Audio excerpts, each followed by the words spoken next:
All right, before we get started, members who are joining remotely must be visible on screen for the purpose of identity verification, establishing and maintaining a quorum, participating in the proceedings, and voting. Those members must continue to use the software's platform video function while in attendance, unless they experience connectivity issues or other technical problems that render them unable to participate on camera. If a member experiences technical difficulties, they should contact the committee staff for assistance. Video of members' participation will be broadcast in the room and via the television internet feeds. Member participating remotely must seek recognition verbally, and they are asked to mute their microphones when they are not speaking. Members who are participating remotely are reminded to keep the software platform's video function on the entire time they attend the proceeding. Members may leave and rejoin the proceeding. If members depart for a short while for reasons other than joining a different proceeding, they should leave the video function on.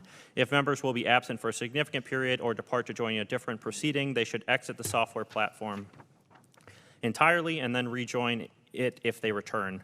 Members may use the software's platform chat function to communicate with staff regarding technical or logistical support issues only. Finally, I have designated a committee staff member to, if necessary, mute unrecognized members' microphones and cancel any inadvertent background noise that may disrupt the proceeding.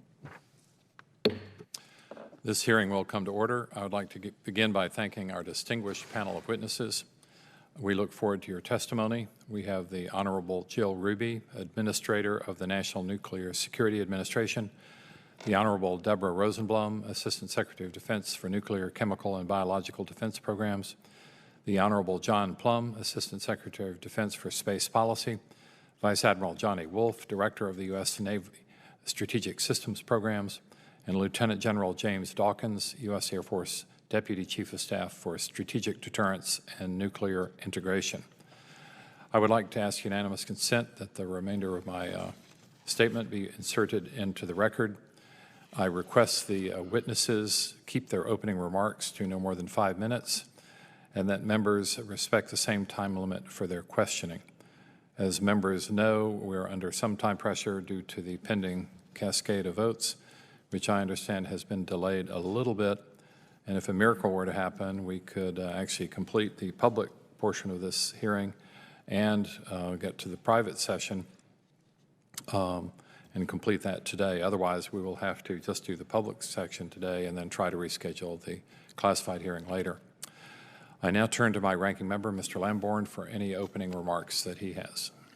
And Mr. Chairman, I too will ask that my statement be introduced into the record, and at that point we can go straight into questions. Awesome. I knew I liked you. Which witness would like to go first? I thought, were we skipping the statement? We were going to skip the statement and just go straight to questions. Well, I thought that we were, well, if y'all are all right to just go straight to questions, or do you want 5 minutes openings each? Would you like to do that? If you'd like, we can go straight to, I think we've all been warned that you might want to go straight to questions, but we're also all have opening statements, so your call. Well, if it's okay with members, including those on video, why don't we just go ahead and go straight to questions? Thank the witnesses for being here. You represent a tremendous amount of accumulated knowledge and expertise, also a large portion of the federal budget, and I want to start with you, Dr. Hruby. What can we do to help you achieve your tasks? Because NNSA is under a lot of time pressure. You have a lot going on. What can we do to help, for example, quicken the pace of pit production, including getting South Carolina started? Well, thank you, Chairman Cooper, for the question. We feel that the budget we have is nearly enough to do everything we can imagine doing. Regarding pit production, we're planning to complete the design efforts of the 90% design of Savannah River and the Los Alamos pit production capabilities in 2024. So we'll be working on it through 2023. And we still have an objective to get to 2030 as close as possible on the Savannah River pit production facility. Here's the request, though. We do have an unfunded letter that is associated with what we now see as real issues arising in supply chain. for things that we need in the Savannah River pit production facility. So we are requesting some additional funds that the NWC is reviewing, we're reviewing this week, to allow us to do early procurements so that when the design is complete, we can begin construction and not be interrupted. Sounds good. I'll turn it over to my ranking member, Mr. Lamborn, if he has questions. Thank you. I have several. Administrator, I have another question for you. Last fall, Secretary Granholm notified Congress that NNSA would be unable to meet the statutory requirement to produce no fewer than 80 plutonium pits per year by 2030. This notification triggered a separate legal requirement under 50 U.S. Code 253A for the Nuclear Weapons Council to provide Congress with a comprehensive plan for getting the program back on track. However, the Nuclear Weapons Council recently informed us that no plan would be provided.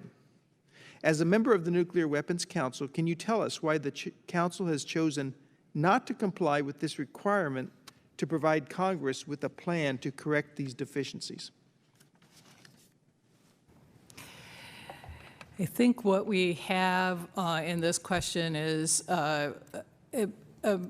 maybe a misunderstanding. Our intent is to, as a council, to make sure that we understand what we can do with the pits that we think are reasonable to produce and the timeframes to produce them.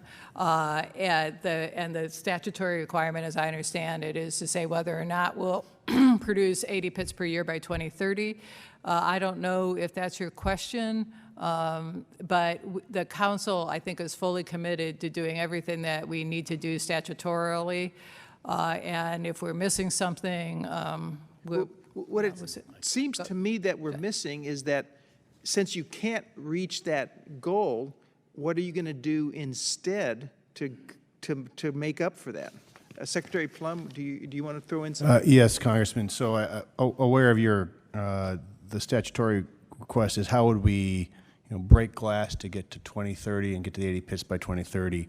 Nuclear Weapons Council, including everyone here that sits in those meetings, we don't see any path to doing that. There are places where throwing more money at a problem just wastes money. And so instead we're looking at what's the fastest way to get to 80. And we are waiting for a critical design review. I think Undersecretary Hruby or Assistant Secretary Rosenblum could speak to that. That will give us more and better fidelity on where to get to next and how fast we can do it. Yes, Congressman. As the staff director for the Nuclear Weapons Council, I can elaborate a little bit. There were 2 letters that were combined that was sent from the NWC chair. One that spoke to the pit production, which you've just gone over now, in terms of not being able to reach that by 2030, coupled with then a discussion about the budget certification and whether there was a need for additional monies in order to meet actually 2030. What the NWC is doing now is they are working very closely between Department of Energy as well as Department of Defense to look at where there may be some actions that can be taken by DOE that will bring it as close as possible to 2030. And that work is underway right now and will be through the summer. And we're expecting to have some initial recommendations by early fall when it comes time to be producing some of the guidance. Okay, that does help me understand better, although I do want to have the comprehensive plan that is called for under the laws that we've passed here in this committee. Secretary Plumb, I have a couple questions on the B-83. The rationale of this administration to retire the B-83 gravity bomb without a replacement capability is not clear to me. In fact, it is my understanding that not only is there no replacement capability, but the process to identify candidates for a replacement capability has not even yet started. However, the hard and deeply buried target set remains a requirement for Admiral Richard and U.S. Strategic Command. How does the administration justify removing this capability from our strategic arsenal which will effectively prevent our military from achieving its deterrence requirements? Thank you, Congressman Lamborn. So I look at this problem as actually two separate problem statements. The first question is, what about the B-83? Second question is hard and deeply buried targets. So let me start with the second. Hard, deeply buried targets are a problem. It's a problem we're committed to solving. And we have a study underway, I believe, for that. And that is an ongoing conversation we're going to have with this committee and within the department to figure out how to solve it, because our enemies are digging deeper and harder. Separate problem, B-83 does not solve all of these issues. Those of increasingly limited utility, and retiring it does not change the hard and deeply buried target problem set. A lot of this conversation, I'm afraid we have to defer to the classified session whenever we have that. Okay, well, I want to follow up on that part of the issue, and I want to raise a side issue with the B-83. I realize that there is a smaller target set given advances in our defenses. However, that target set still does exist. And a critical part of our deterrence posture is ensuring that our competitors don't think that they have an advantage based on perceived capability gaps. So this decision codifies a capability gap and creates an opening for them to consider exploiting. I don't think we should give them an inch when it comes to our deterrence posture. And this also would include the administration's decision to cancel or stop funding the SLCM SLCM-N program, even though Russia has fielded a similar system for years. So why not develop a replacement plan to go after hard and buried targets before retiring the B-83? So, Congressman, we have a time phase problem with the way you've just phrased that. Again, the hard and deeply buried target problem set is something we're focused on. The B-83 doesn't give us that solution for it may not give a complete solution, but Yes, it sir. gives a partial solution more than we have otherwise. of increasingly limited value. But right now, it is a better solution than anything else out there on the table in our arsenal. If the gentleman would yield, we might be able to discuss this more fully in closed session. Okay, let's. Does the gentleman have other questions? No, that's it. Okay. Let's do that. Mr. Moulton? Thank you. Mr. Chairman, thank you. I have just one question, but it's a philosophical question that I think is actually important for the American people to hear. And I would invite any one of the five of you to answer it. Over the next 10 years, we're going to spend $634 billion on modernizing our nuclear arsenal. Not building a nuclear arsenal, because we already have quite an extensive one, but simply modernizing a way to wipe out all human life on this planet. I sit on this committee because I understand that it's important. But how would you explain to your kids why we're making this kind of investment? Yesterday, it took me exactly 12 hours and 5 minutes to go the 450 miles from Boston to Washington. Why? Because our entire transportation system breaks down due to a thunderstorm. We're the only developed nation in the world that doesn't have high-speed rail, which would have a train every 20 minutes that takes 3 hours to go from Boston to Washington. And with $634 billion in 10 years, you could connect every city in the nation with 250-mile-per-hour trains. The point is, we're making serious trade-offs to invest this kind of money in our nuclear arsenal. Someday, my 3-year-old's going to ask, why are you voting for this, Daddy? How do you explain this to your kids?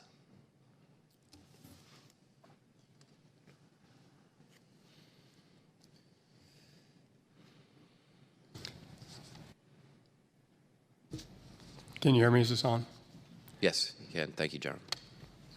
So what I would tell my children is that it's a dangerous world. It's increasingly more dangerous as we've seen what's happened with Ukraine, as we hear about the strategic breakout with China, of course, North Korea and others. Those countries seem to value nuclear weapons quite a bit. In fact, they've all, with the exception of North Korea, Of course, China's now developed a triad, as Russia's had a triad for years. They're not stopping any of their work on new types of weapon systems. And what we found through the years is the best deterrent to prevent a nuclear conflict from happening is to ensure that what we have on the United States side is safe, secure, modernized, and credible. And so that's what I would tell my children. It's what I do tell my children. And that if we were going to have a triad, which the administration and previous administrations have decided that we will, that we've got to make sure whatever we put into the field remains safe, secure, reliable, and credible. Admiral? So I would echo what General Dawkins said, and I would also, sir, point out that you made the point we have an extensive triad as it is today. That is a true statement. But if I could add on to what General Dawkins said, but to be credible, safe, and reliable, these systems age out. So we're not asking to go put exquisite new systems in place. We're not asking to go build to new requirements. We're just asking to modernize what we've got today because over the last 50 plus years, it has proven it works. But it's got to be reliable and credible because it's not about what we believe, it's what Russia and China believe. And the day they believe that our systems don't work and they're not credible is the day that they may ask the question, is today the day? So that's exactly why we're asking to modernize what we've got, not increase, not grow numbers. It's just modernize what we have today because we've proven throughout time these systems perform exactly what we want them to perform, which is deterrence, credible deterrence from anybody ever challenging our way of life. Anyone else? Are we good? No, I would just add that, you know, and building on what has already been said here, that the administration took a hard look at this issue and looked at the threat picture and where our adversaries are expected to be 10, 15 years from now, and felt that certainly merited a decision to fully fund the triad, and that's what's in the President's budget. Thank you, Mr. Chairman. I yield back. Thank you. The gentleman's time has expired. Mr. Wilson. Thank you, Mr. Chairman. And again, Mr. Chairman, we're going to miss your service, but we wish you well in the future. Thank you. With that, Secretary Hruby, I really appreciate your service as a former Deputy General Counsel myself of DOE, where I had the great opportunity to serve with the very legendary Eric Figge, who retired last Friday. He has just been an inspiration of service to our country, and he will be missed. Secretary Hruby, in your letter to the House Armed Services Committee, you stated that the President's budget request of NNSA is $500 million below the requirements-based budget submitted by DOE. This additional funding would allow activities to be started as early as possible for the Savannah River Plutonium Processing Facility and support meeting the requirements of 80 pits per year as close to 2030 as possible to achieve peace through strength as a deterrence to Putin, Chinese, Iranian, and North Korean modernization. Can you break down the $500 million figure for the NNSA unfunded priorities letter? What is the plan to spend and how this additional funding will help mitigate risk? What are the challenges to the current trajectory of getting to 80 pits per year if this funding is not obtained? Thank you, Congressman. The $500 million request is largely to purchase equipment that will go in the Savannah River pit production facility and allow us to build 80 pits per year after the construction is complete. What we have found in other large construction projects, particularly the uranium processing facility, is that, and with COVID, is that there are some pieces of nuclear qualified equipment and glove boxes that are taking a very long time in part because we're doing so much modernization. And so what we would like to do is is specify and procure some equipment earlier. This is essentially bringing up costs from later in the program to earlier in the program, so that it will be, we will be able to do construction as uninterrupted as possible. Thank you very much. And Madam Secretary, I'm grateful for the news that the high winds around Los Alamos National Security Laboratory have subsided, allowing firefighters to battle back against the deadly brush fires in the area. This underscores the need to solidify a two-site solution for plutonium pit production, which would provide redundancy in the event of further unexpected events that could shut down this crucial part of our nuclear deterrence strategy and modernization efforts. What other benefits does the two-site solution provide that mitigates risk and prevents delays to our crucial nuclear modernization needs? Yeah, thank you for that question. And we have said all along that we believe this two-site solution does two things. It's the most efficient and cost-effective approach because we can take advantage of a qualified nuclear facility that was the shell that was already constructed for the mixed metal oxide facility, and we will get resilience. There are other things that can, any accident, even if it doesn't hurt people, we have to investigate completely when it involves plutonium. Any security breach, there are a number of things that could happen that could close a plutonium facility while being investigated or while being fixed. But the fires are a good example of why resilience is so important in today's world. And yeah, so thank you for that question. But we think this is both cost-effective approach, best utilizes talent, and provides the most resilience. Thank you for your insight. And also, I want to thank you for highlighting the importance of cybersecurity at our nuclear facilities in your testimony. I'm grateful that the efforts of the Adjutant General Van McCarty of the South Carolina Guard and Chancellor Daniel Heineman of the USC Aiken for investing in the Dreamport facility, which will partner with industry and defense to train the next generation of cybersecurity experts. What are the challenges faced by NNSA for recruiting and retaining high-performing cybersecurity professionals? I think the challenges we have are similar to the challenges in other areas, that this is a highly paid profession in great demand. So we have to, the first thing we have to do is get people who really care about the mission. We can't forget to stress the mission. People get to do incredible work for the American people when they protect our systems from cyber. And secondly, we have to pay competitive, as close to competitive salaries and benefits as we can, or at least fair salaries and benefits, so that we can attract these people. So we are doing everything we can to get people hooked on our mission as early as possible in their education, and everything we can to convince them to stay once they've come. But it is a challenge. The gentleman's time is to be by state. I'm working with Congressman Rick Allen, Georgia and South Carolina. Thank you. Time has expired. Mr. Morelli.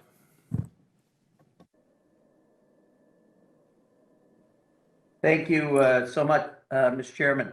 I just want to start by saying my district is home to the Laboratory for Laser Energetics, LLE, at the University of Rochester, a key part of the NNSA's inertial confinement fusion program, which is a critical component of the stockpile stewardship program that maintains a safe, secure, and effective nuclear deterrent. I'm glad to have the opportunity to discuss this program in the FY23 budget, which leads me to my question, Madam Administrator. The NNSA's inertial confinement fusion facilities, like the one I mentioned in my district, are the only facilities capable of accessing and studying the high energy density conditions responsible for 99% of the yield of our nuclear devices. And as such, they are a crucial component of the science-based stockpile stewardship program that underlies our confidence in the safety, reliability, and effectiveness of our nuclear stockpile.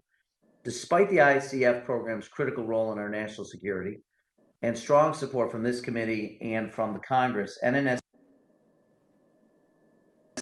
has routinely requested harmful cuts in the program in the president's budget requests, including again this year.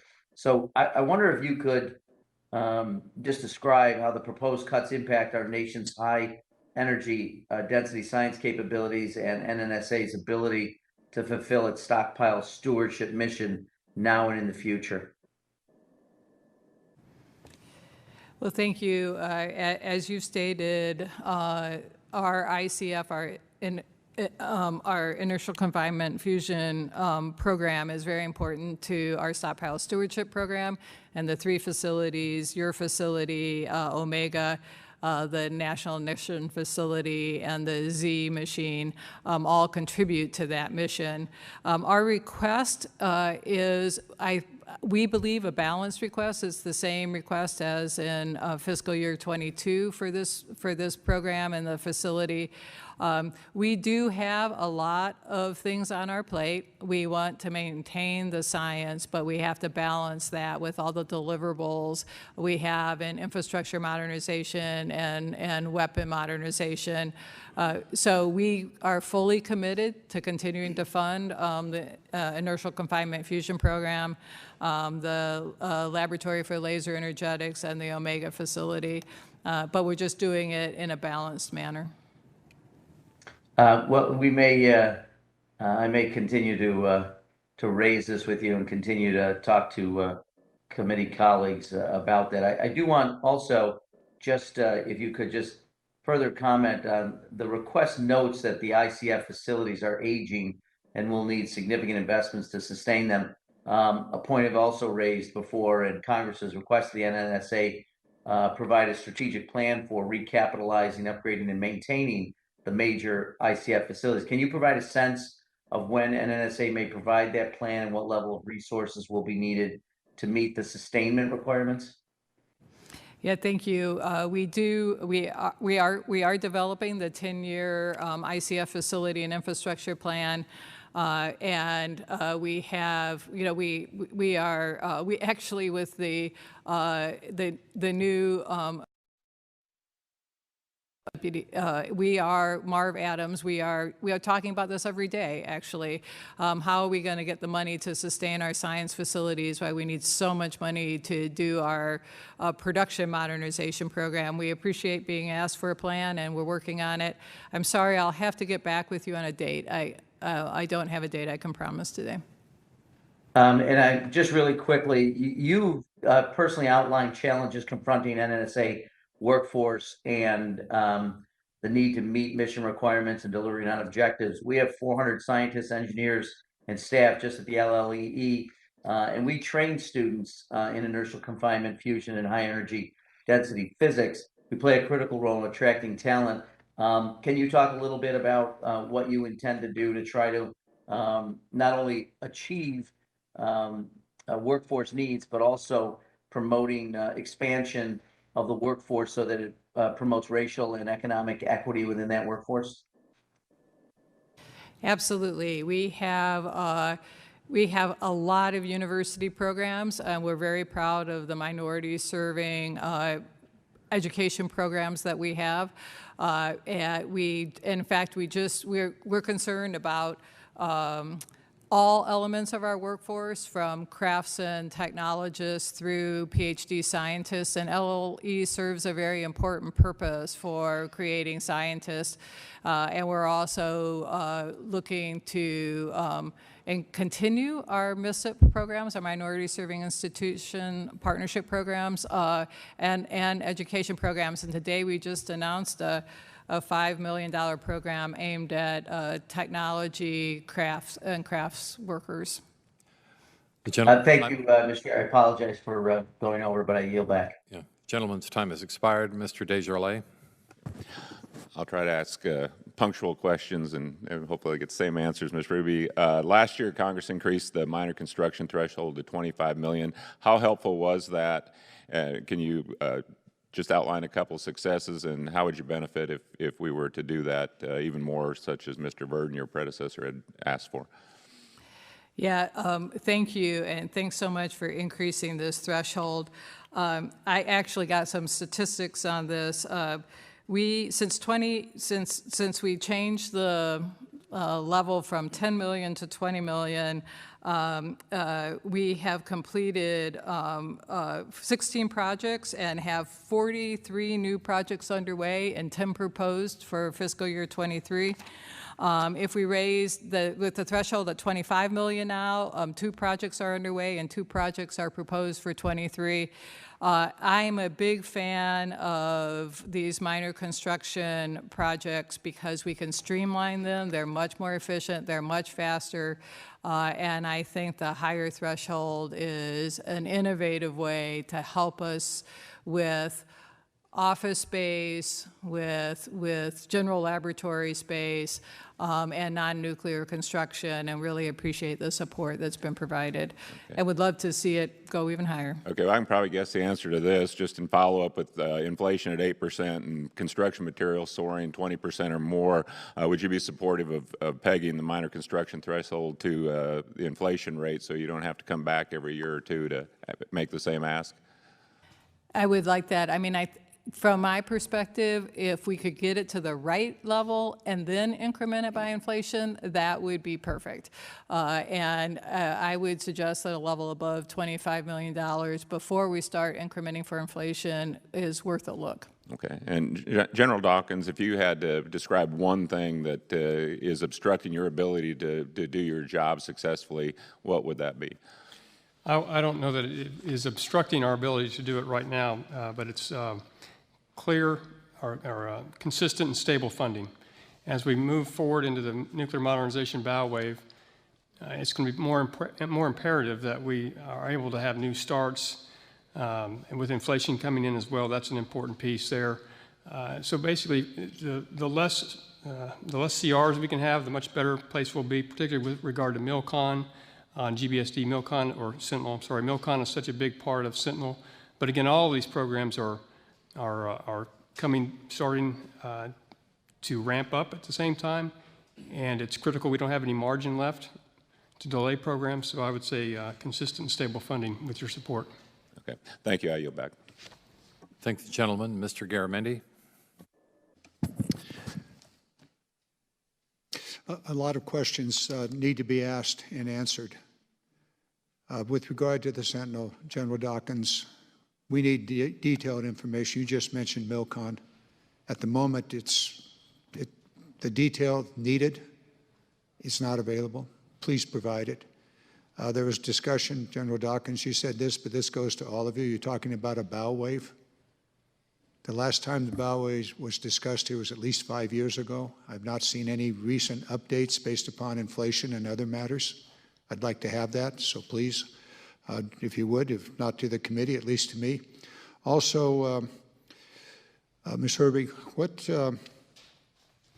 how many pits can be produced at Los Alamos?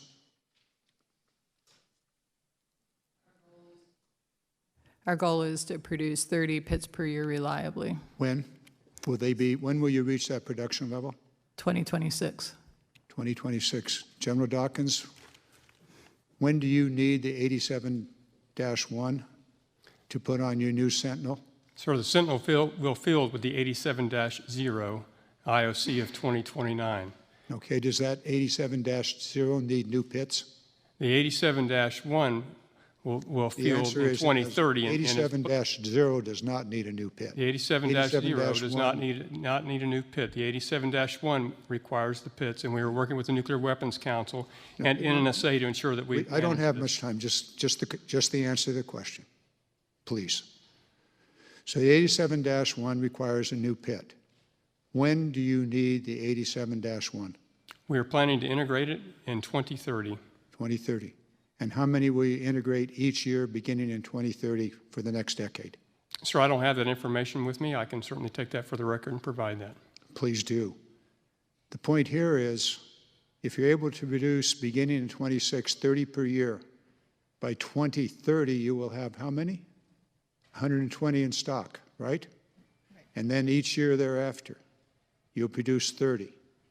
Will you repurpose more than 30 per year in the decade 30 to 40? The answer is probably not.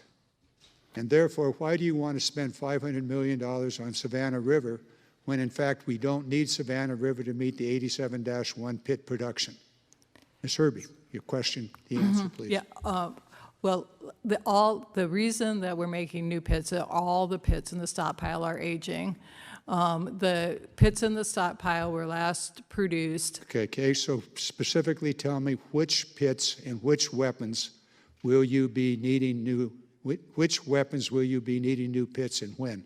Yeah, so that information we're still developing as Nuclear Weapons Council, but if we sustain the stockpile for another 30 years or more, which kind of looks like we're doing, we will need more pits than the 87-1.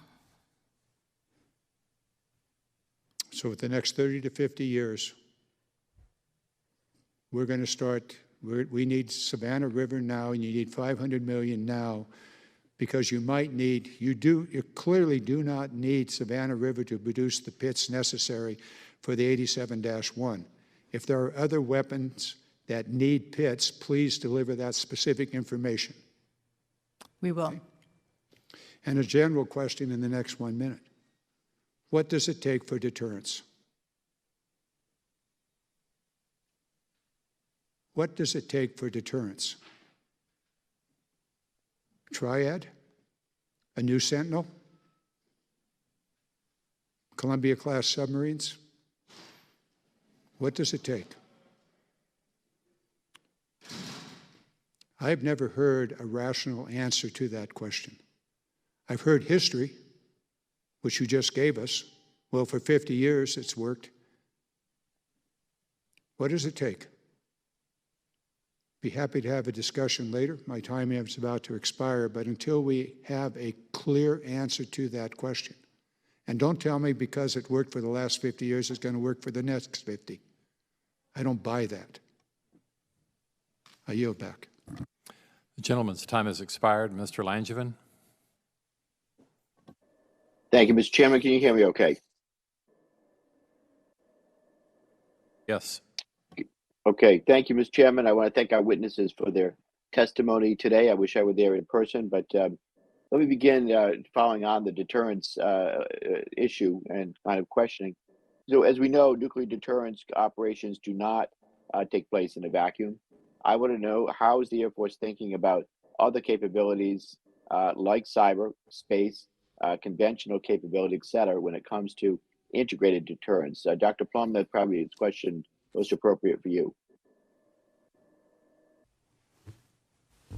Thank you, Congressman Langevin. So I want to be clear, integrated deterrence is very important. It's how do we get the most out of our capabilities and the most deterrence function out of all. It does not reduce the role of nuclear weapons as a bedrock of our deterrent function.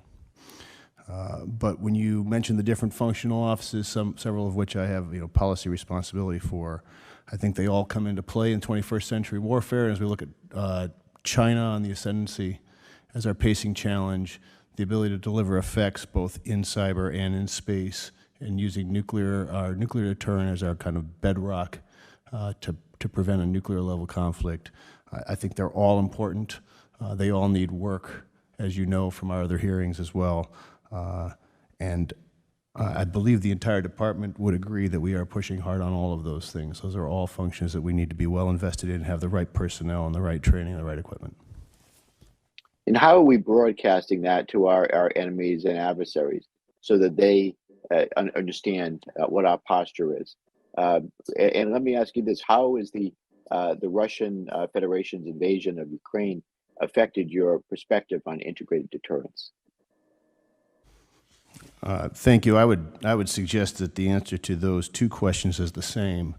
We're seeing a version of integrated deterrence every day in the way Russia is being bogged down in Ukraine, the way we've been able to raise allies across NATO in support of supplying Ukrainians with weapons and information, the way we are using our intelligence and our cyber and our overhead assets for imagery to declassify and release information ahead of the Russian intent to basically not allow them to weaponize the information sphere. These are all related.